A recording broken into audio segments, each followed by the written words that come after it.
Welcome to our final reading of the semester, Education After Auschwitz by Theodor Adorno. Let's begin at the beginning with this. What is Adorno talking about here?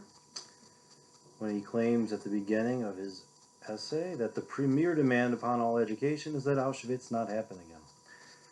Auschwitz, of course, is probably the most infamous concentration camp run by the Nazis during World War II. Perhaps more Jews and communists and others were systematically murdered at Auschwitz than any other concentration camp. It's also the camp, right, that infamously has the Arbeit macht frei engraved over the entrance, which is German for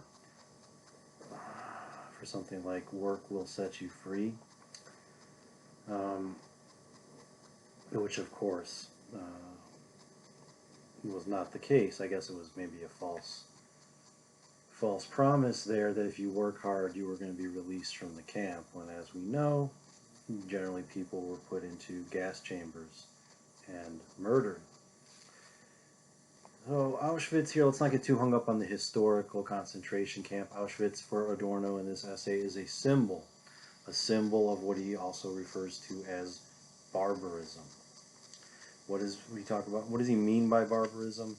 Well, monstrous, brutal violence is what he means. So an example of barbarism, and what Adorno means by barbarism here from the present day in the United States, might be something like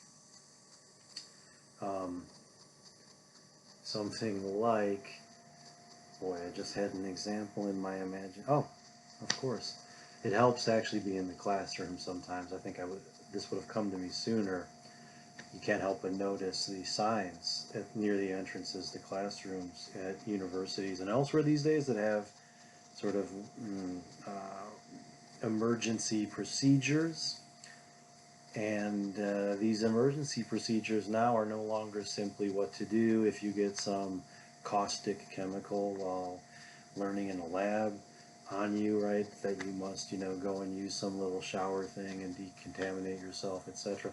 Now the warnings now do not just concern biohazards and sort of chemical toxins, but often also warn us and provide us with advice on what to do in the event of an active shooter. So there's an example of barbarism, mass shootings, massacres that occur in places like, think of that incident at school in Parkland more than a year ago now. Oh boy, more than a year ago. Is it already 2 years ago? Boy, time flies.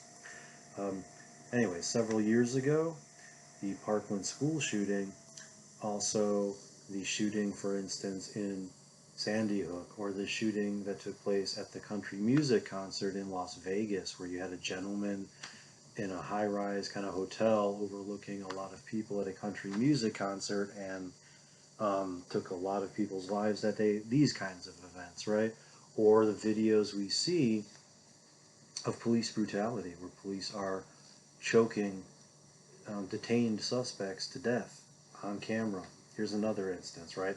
Maybe it's not mass murder, but it's something like brutal violence, and largely it's gone unpunished, and until recently, unrecorded. These are the kinds of things he's talking about, right? Is when people have their human rights violated, and when they are subjected to brutal violence, often almost nearly always, completely without justifiable reason in many of these cases. So, what he's getting at then is Auschwitz was such an extreme version of this kind of barbarism that it confronts us with a new moral imperative, according to Adorno. And he summarizes this on the very first page: never again Auschwitz. So that's what Auschwitz has to teach us. That's what the concentration camps in World War II have to teach us. Never let this happen again. And that's honestly what all of these barbaric, monstrous violent episodes, even here in the United States today, should be teaching us. There should never be a classroom of young children again murdered by an active shooter. And we should never have to see a black man with a white police officer's knee on his neck for 8 or 9 minutes, even after the gentleman has passed away. Um, these are these represent, for Adorno, incidents like these represent barbarism, and his point that he makes on this very first page, I think, is still with us. We should not be concerned with a relapse or a sort of slide into this kind of monstrousness. We should realize that we have already relapsed. Auschwitz, he says, was this relapse, and barbarism, Adorno writes, continues as long as the fundamental conditions that favored this relapse that was Nazi Germany in the concentration camps, so long as the fundamental conditions that favor that historical relapse of the German people into Nazism continue largely unchanged. And he thinks that's the world we're living in. He, as a German, giving this radio address, presumably, in the mid to late 1960s, believed this to be true of Germany, that Germany was not, had not put its Nazi past behind it, that had not dealt with these fundamental conditions that produced the Nazi atrocities. But we should also note, if anything, his view of the United States of America, which is a country that he traveled to, lived in for years, worked in at places like Columbia University and Berkeley down the road. He had associations in various degrees. He was familiar with the United States, lived here for years during World War II. He fled Germany as a Jew seeking refuge. He's very familiar with the United States, had plenty of friends that chose to even live here and work here, like his friend Herbert Marcuse, who went on to teach and finish his career down there in San Diego at UCSD. Adorno knows America, studied America in terms of he, conducted social psychological research for years in America, and he's very much convinced that just as in Germany, this kind of barbarism has already been the case, and so there's not a relapse here. If Adorno could fully, bring himself, if he had been able to fully, I think, spend more time with U.S. history and U.S. society, he would have realized, right? So what is America's version of the concentration camps? Well, it's what Americans have done to Native Americans and African slaves and the descendants of African slaves brought to this country against their will. That would be something like the barbarism, the barbarism we have always, it seems we have already lapsed into long before we were worried about this danger of man's inhumanity to man. So in other words, barbarism is not something that characterizes the distant past or these sort of ethnic others to whatever Eurocentric perspective we might take. What Adorno is, I think, driving at here is barbarism is rooted at the heart of Western civilization, and it is a permanent threat that we must constantly deal with. It's not something that is going to go away by itself, and the fundamental conditions, he's saying, are something we have to draw attention to. So what are these conditions? Well, he's going to note that there are what he calls objective conditions, but he's then going to say we can really not do much about them. And what are these objective conditions? On page 1, towards the bottom, the rise of aggressive nationalism, and it certainly is once again on the rise today, both in this country and abroad, in many parts of the world. Hungary, for instance, we may not get any of these wrong, but Hungary, for instance, the Philippines, Brazil, and on and on. North Korea, certainly. Lots of places. Aggressive nationalism. We can't do much about it, he says. Also, the development of weapons of mass destruction. Here's another thing that he thinks presents us with the sort of ever-present possibility of a relapse to barbarism. On any given day, should, for instance, nuclear weapons be deployed around the world, we could essentially see humanity regress to a sort of prehistoric condition. So these are the kind of objective conditions he wants to draw our attention to. He wants to say we can't do much about them. So why don't we instead do, and why can't we? It's because, as he says, to solve these problems, it would take coordinated global action across nations, and we seem to have, the United Nations would be a place where maybe this would be possible were it not for the fact that it's essentially controlled by the Security Council, and the General Assembly is largely symbolic. But that's the kind of thing he's getting at. Where's the court that adjudicates these sort of international concerns? It doesn't exist. We do have a court, for instance, in Hague that tries people for war crimes and human rights abuses. However, that court is not exactly an impartial, objective tool. It's a European institution, and it's been politicized, I guess is what I'm getting at, and we don't have a functioning sort of international court of justice. We don't have a functioning international system of governance, and therefore we cannot collectively and effectively work to eliminate nuclear weapons or to end aggressive nationalism. For example, we could perhaps end aggressive nationalism here in this country. We could do that, but that wouldn't change perhaps aggressive nationalism on the other side of the world. That's what he's getting at. So because these objective conditions, he thinks, are they require action that doesn't seem like it's it's not something we can expect to happen anytime soon. What can we do now is what he's getting at, right? What can we do now? Expresses this towards the top of page 2 when he says, since the possibility of changing the objective, that is societal and political conditions, is extremely limited today by the fact that there seems to be no collective agency here that's very effective. Since the possibility of changing objective conditions, the objective conditions of aggressive nationalism, for example, of the proliferation of weapons of mass destruction, since the possibility of changing those conditions is limited, attempts to work toward the repetition of Auschwitz are necessarily restricted to the subjective dimension.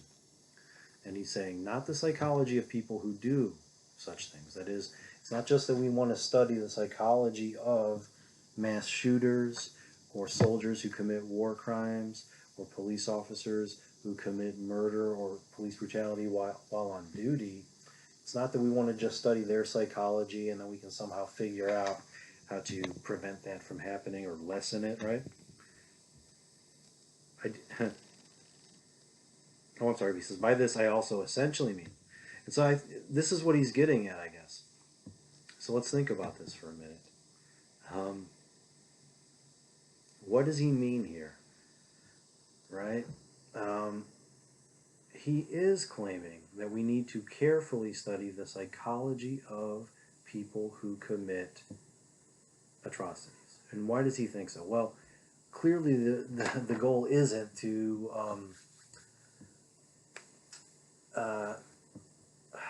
the goal is, he's animated by an Enlightenment ideal still here. He's animated by an ideal we've seen in a number of thinkers in this course, and that's the idea that, if we can just understand human psychology better, we can ultimately find ways to identify people that are dealing with what today we often call mental health problems, and we can address those problems constructively before they get out of hand. Something to that effect. So and one thing he's getting at when he says we need to essentially study the psychology of the people who commit atrocities is, for him, it's very important that we understand that these folks are responsible for what they've done, but they don't fully understand their own motivations or what they've done either, right? They can't explain it, right? Like this police officer, for instance, who's now on suicide watch, probably doesn't understand why all of a sudden everything has completely changed in his life. What we saw him doing on camera is presumably something he had done many times before. Put his knee on someone's neck for an extended period of time.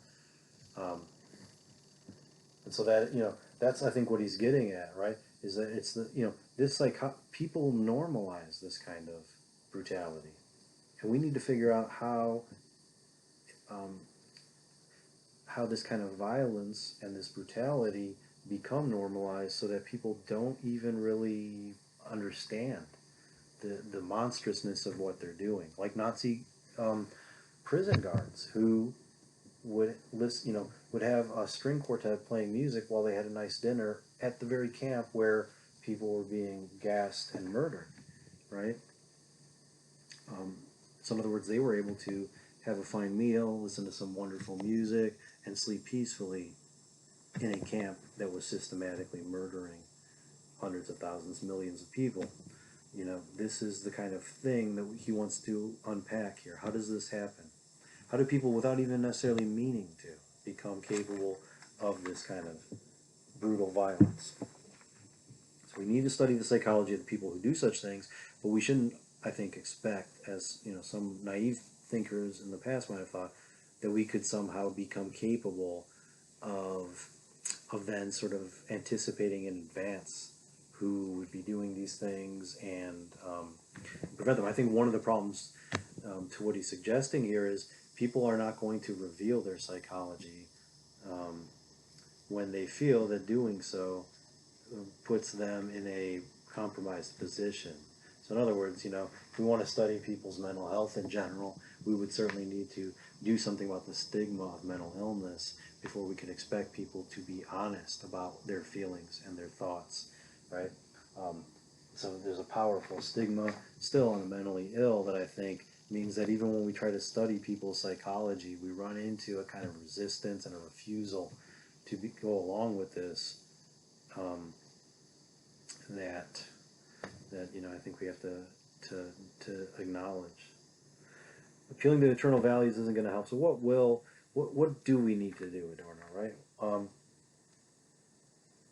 And he's going to suggest, he's going to identify these different conditions that we need to, these conditions that lead to uh, normalized brutality. What do we do to, first of all, what are these conditions? And then once we've identified what they are, what might we do to change them? Okay, so let's hold on for a minute here. Okay, I'm back. So in the past, I've noted, I don't know, somewhere between 9 and 12 such conditions. We don't need, I think, to go through all of them in close detail. We're already nearing 20 minutes here, and there's simply too much condensed here to fully explicate everything. Well, let's just touch on a few of these fundamental subjective conditions, sort of conditions in our own psychology, how we sort of develop into mature adults in this society, are socialized, and have our psychologies formed such that brutal violence is something perceived as normal and unremarkable to us. So here are a few subjective conditions that we can identify for why this happens, and then we can think about how to prevent them. On the bottom, page 2, he talks about one, and this is his sort of picking up and carrying a little bit further, something we already saw Freud talking about in Civilization and its discontent. So let's look at this on the bottom, page 2. Though he's going to, he's going to discuss this in terms of sociology. I'm still thinking primarily of the social psychology of Freud here. Sociologically, I would even venture to add that our society, while it integrates itself ever more, at the same time incubates tendencies toward disintegration. He's writing this, at the height of integration in the United States, for instance, and boy, have we incubated tendencies toward disintegration since then. Um, Lying just beneath the surface of an ordered, civilized life, these tendencies have progressed to an extreme degree. I mean, think about militarization, weaponization. Boy, you can't go to a toy store anymore without being confronted by just how militarized even children's toys are. If you don't believe me, go to Target, go down there's whole aisles that seem to be nothing but muscular, armored bodies and weapons. And that's for little children to play with, right? So, and that's an example of, lying just under the surface of an ordered civilized life, there are very violent and aggressive tendencies waiting to sort of be unleashed. The pressure exerted by the prevailing universal upon everything particular, upon individual people and individual institutions, has a tendency to destroy the particular and the individual together with their power of resistance. So this is pressure of conformity, of fitting in, of keeping up with your neighbors and peers materially.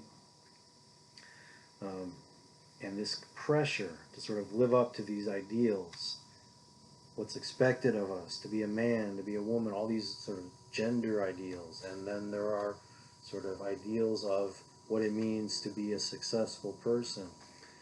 These pressures exert terrible weight upon us and a burden. And what he says is, um, they exert pressure not just on individual people, but they almost seem to destroy our possibility to be individuals at times, right? In other words, I have to just basically give up my dreams and my hopes, what I want, and instead find a way to fit in with what the job market and just whatever's possible out there, right? I don't have much leverage is another way to think of this, right? What do employers want? I better make myself into that because I can't show up and tell employers what I want. Something like this. And this is a terrible pressure, right? We don't, and then our institutions too, right? With government, for instance, it's like, you can send an email or write a letter to someone, you can call your representative, but it often feels like you really have no say, and that basically government does things and the institutions of government do things, and then we just have to react to that and accept it. Now, so in other words, what he's getting at is we don't really get to make our own identities anymore, and we don't get to resist this kind of concentrated power of capital and of social norms too. Instead, we have to fit in. If we want to get in, we have to fit in. We have no way of sort of doing things our way, right? The way I want to do them. Instead, I have to find out, what do I have to become to succeed according to society's standards? Okay, so what does he think we can do? I mean, there are a number of different conditions. Pressure, social pressure to sort of conform and succeed materially is one aspect. When I speak of education after Auschwitz, Adorno writes on page 3 and towards the top, two areas. Here's what we need to do, he says. We need to intervene into children's education, especially early childhood. It's Freudian, like Freud, he believes, and think what you want about Freud, Freud's right about at least this much. Um, our personalities are largely formed during our early childhood. I mean, we can change and grow and develop, to some extent as we age. But surprisingly, it's surprising and amazing, and frankly, it's frightening at times, just how much of our personality is formed by the time we're 6 or 7. So we need to intervene to early childhood because he thinks that's where this brutality first takes root. Is there bullying on the schoolyards as there was on my schoolyard? And are children, torturing animals and torturing each other, sort of? This, is this being allowed to happen? It was, frankly, in my childhood, on the streets of Chicago, in the Chicago public school system, um, there was an apprenticeship in brutal violence, frankly, that took place. And you would either go along with it or be subject to it, right? That was basically the choice you had. Were you going to join forces and become one of these violent kids, or were you going to be victimized by them? So what he's saying here is we need to intervene in early childhood education and show children a different way. And then he says, and then general enlightenment that provides an intellectual, cultural, and social climate in which a recurrence would no longer be possible.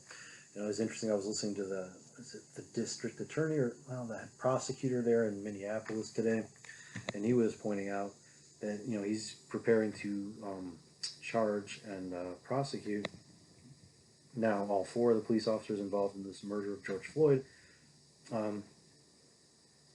But he was referencing the fact, he, a black man, talking about this terrible case of racist brutality, was saying something that Adorno's talking about right here, right? We need to do something about the intellectual, cultural, and social climate that leads to these kinds of things happening. And what this gentleman was saying today in Minneapolis was, look, we can prosecute these police officers. Hopefully we get them convicted and they get sent to prison, but that alone doesn't make this problem go away.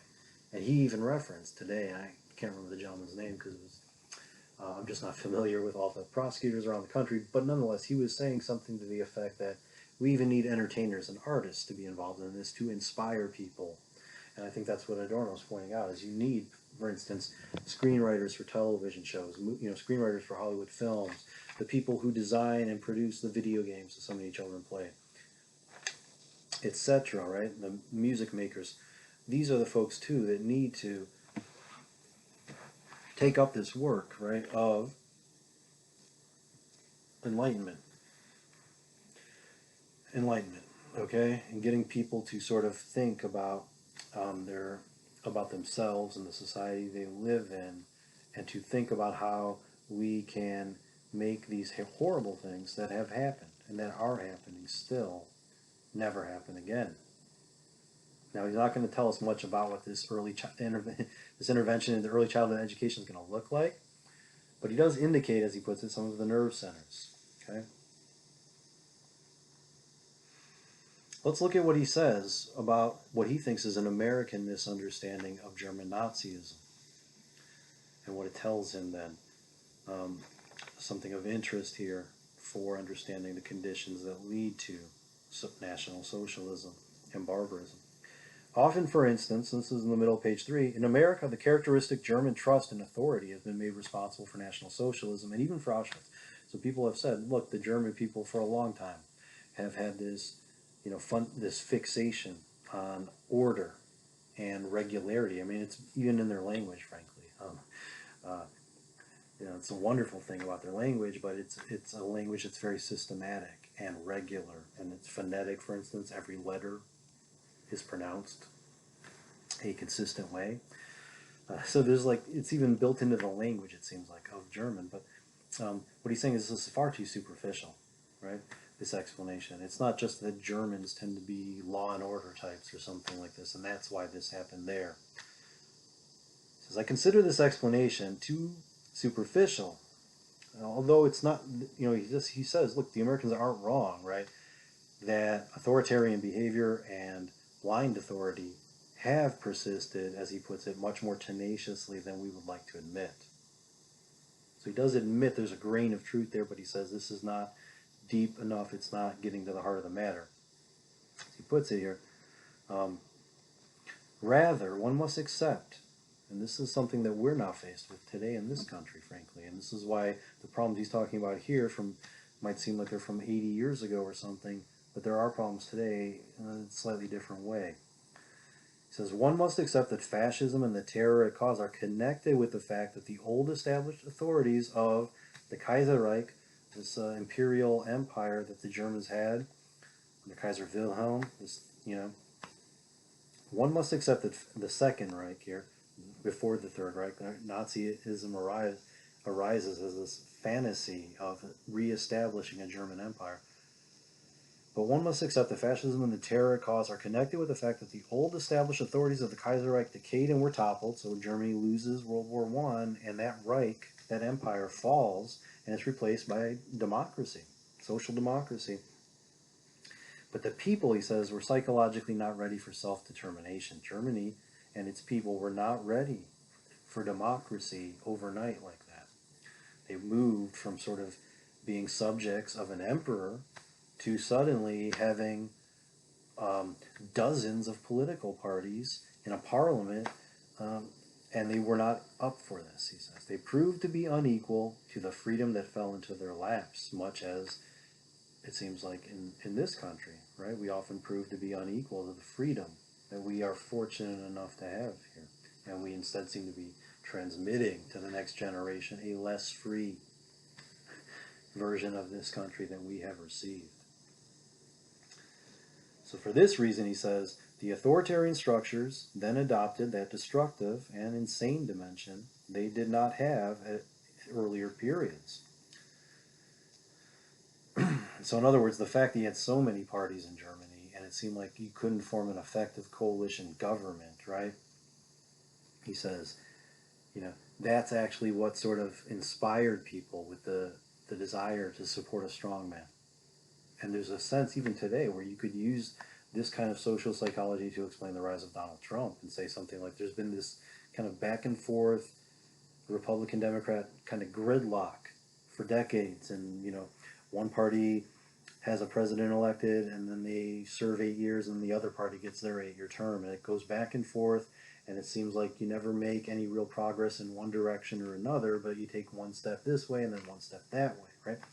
That can then lead people to say, I just want somebody to get in there and like make some things happen.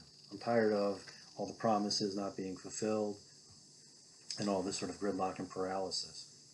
That's kind of what he's getting at. And so this kind of ineffective bourgeois liberal democracy will then sort of give rise to an authoritarian fascism. I think that's what he's claiming, and especially when it's in crisis. And were he alive today, Adorno would certainly be very much concerned for both the United States and Europe and other places around the world in just this regard. He'd be very much worried that that there's this kind of political alienation and this kind of fantasy wish for a strong and powerful person to step in and kind of cut through the fog and get things done, which will he thinks then often obviously absolute power can corrupt absolutely, and once you entrust someone with sort of absolute power and they abolish term limits and they extend their there's basically abuses of power that'll take place, and then there's no way for citizens to kind of intervene in the government. They become subject to the government violence themselves if they challenge the government at all. Okay, we'll skip over the part about bonds. Let's keep going here for a little while.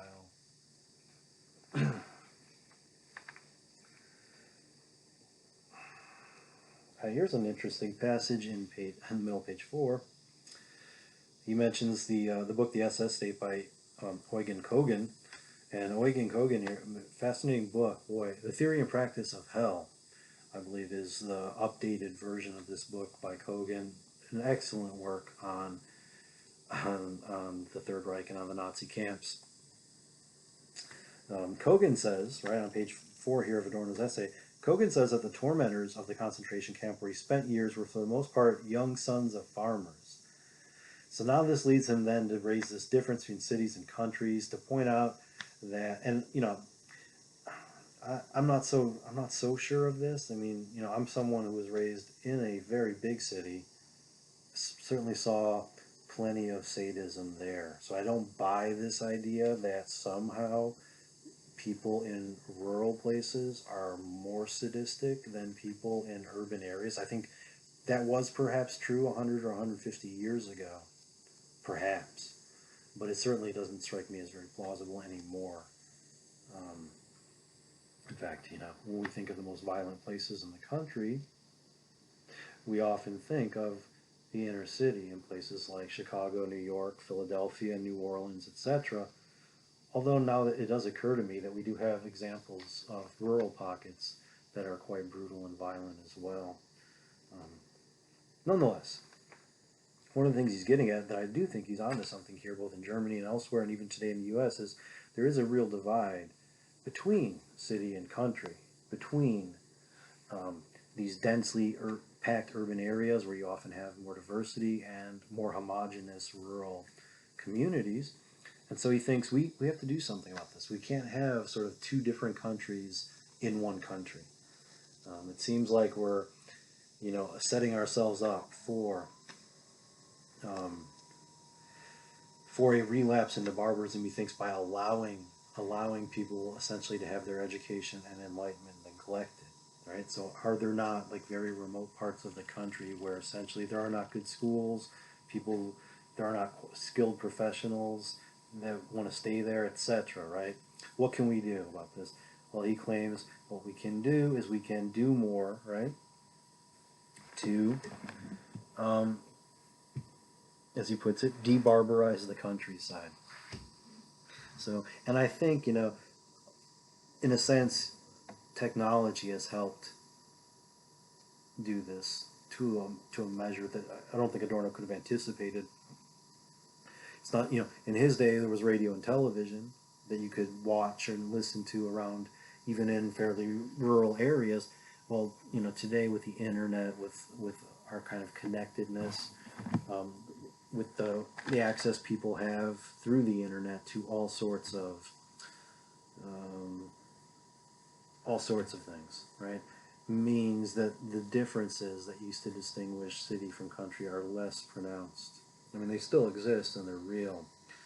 However, um, you're not as isolated as you used to be, even if you're in some remote part of the country. Even if you're in sort of, I don't know, um, Nome, Alaska. How about that place? Even if you're there, the idea is something like there's a post office, there's the internet, as well as television and radio. You are connected. You can sort of keep pace with what's going on, virtually at least, if not physically. And it's quite different, I guess, is what I'm getting at, to be in Nome, Alaska in 2020 than it used to be 50, 70, 100 years ago, right? When you might have to wait for weeks to receive supplies or to get messages from people. So, but one thing he's keying in on is we want to do something about this country and city divide. And I think, culturally and politically, there still is a divide in this country, and not just in this country, but in Germany, for instance, clearly, right? I've been to Berlin, I've been to Frankfurt. These are modern cosmopolitan cities, not unlike Chicago, not unlike San Francisco. But then you go into more rural parts of Germany, and things do seem quite different. And the people, are not all the same there. And, you do see more elements of conservatism in places like Bavaria and rural parts of southern and western Germany that you don't necessarily see in places like Hamburg and whatnot. So all around the world, you're going to have this kind of cultural difference. And, in general, too, large cities and densely populated areas do have more diversity, do have more people being exposed to different languages, different cultures, different races, different religions. And I think the concern with rural um, rural life here is largely around the fact that you just don't find that kind of dynamism and that kind of diversity in rural parts of the country. You find a lot of homogeneousness. You find a lot of people that are the same as each other. I was, in Italy at a conference a few years ago talking with other professors, and they were speaking about how in the town they grew up in Minnesota, and several of them were from the Minnesota area, the state of Minnesota, and from some small town. They all knew this small, this rural region in Minnesota. And they were talking about how, when they grew up, everybody in their community was of the same ethnicity and religion as they were, or that there were only two. There were whatever Scandinavian Lutherans and German Lutherans. That doesn't really work, but you get the idea. There was just a couple.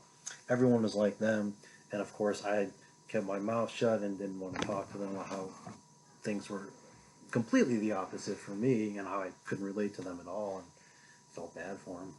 Didn't want to patronize them or something or make them feel uncomfortable, but there's just a big difference, I guess you might say, between being raised in a multicultural, cosmopolitan city and growing up in a rural, homogenous part of the country. But even today, when we think about rural parts of the country, and we live in one, I guess, I mean, people consider this area rural, but even today, like when you look today, it's, yes, there are homogenous populations in rural parts of the country, but, even California's Central Valley is has diversity. So things are not as black and white, I think, as they once were, and things have been changing since Adorno's time. But nonetheless, I think he wants to, think about how we can sort of integrate city and country so we don't have this opposition built into our society, our culture, kind of from the beginning. And so he wants to see us intervene into early childhood education. And essentially, really he wants us to condition people to be reflective and to use their words, I suppose, as opposed to their fists. And he wants to really sort of catch, detect and catch these signs of violence and sadism. Is a child tormenting an animal? Is a child bullying another child? What do we, how do we get this? How do we get at this problem? Where's this abuse coming from and the sadism, right? Is the bully, themselves being abused by their parents? What do we do We want to root out these kinds of normalization of aggression, right, from children. And if we can do that with children, if we can intervene into children before their personalities are fully formed and get them to understand that treating other people like waste and consigning them to death or to a living death in a concentration camp is something that can never happen again, right? So his imperative that he wants to leave us with and that he wants us to make central to early childhood education all the way up to the university level is we can never let something like Auschwitz happen again, right? And I think in this country, clearly we don't want something like Auschwitz to happen. We don't want something like the internment camps for Japanese Americans that happened in the state of California here back in World War II. We don't want police brutality and racism, racist police enforcement, and the brutalization of civilians by heavily armed police officers, or in this case, National Guards, in some cases, National Guardsmen, etc. We want to get people to understand that this kind of violent activity where you harm these other folks and you seem to treat them as less than human. These protesters are not respecting a curfew, and so I can therefore harm them with impunity. That person broke a window, so they are what does Trump call them? They are lowlifes, and now we can treat them with impunity. This is what needs to be rooted out. This idea that we can treat others violently with impunity, and instead we need to promote sympathy, empathy, and what he calls reflection. That is, trying to critically understand our own motivations and trying to change and develop ourselves for the better. This is what we have to do. Okay. I'm going to let that suffice. We are long overdue here to call this to an end, so it's been wonderful getting to share some thoughts with you about the history of political philosophy this semester, and I hope you all take care. Bye.